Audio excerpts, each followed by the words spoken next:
Hi everyone, Aidan here. I hope that you're all keeping safe and well. Today I'd just like to talk to you about shipping terms.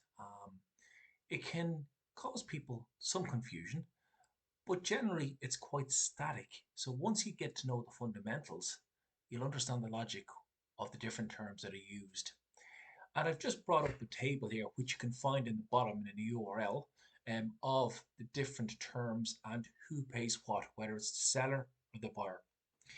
And generally what you find is that your costs are along the left hand side. So things like terminal charges, insurance, freight, the freight cost itself, and even duties and taxes. And in this chart that I've created, you'll find I've broken down between who pays it is the buyer or the seller. Up on top is the different terms. And the most popular terms that you might find is X Works or FOB, free on board, or finally delivery duty paid. And with the X Works, you'll find that essentially the seller just pays for the packing.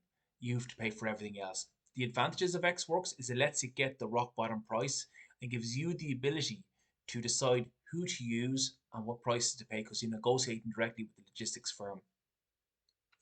For those people who use FOB, essentially what that means is that the seller is agreeing to bring the products to a port so that you can then ship it out from the initial point of where the seller is based to your final destination. And again, you're controlling the freight from that country to your final destination.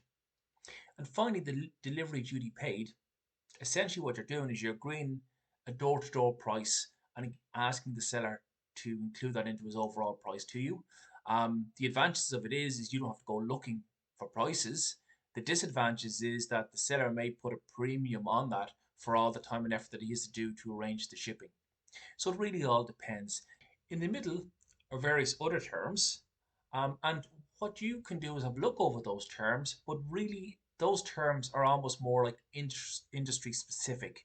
So when you get talking to your sellers, you may find perhaps a bit of acceptance or rejection on some of those terms.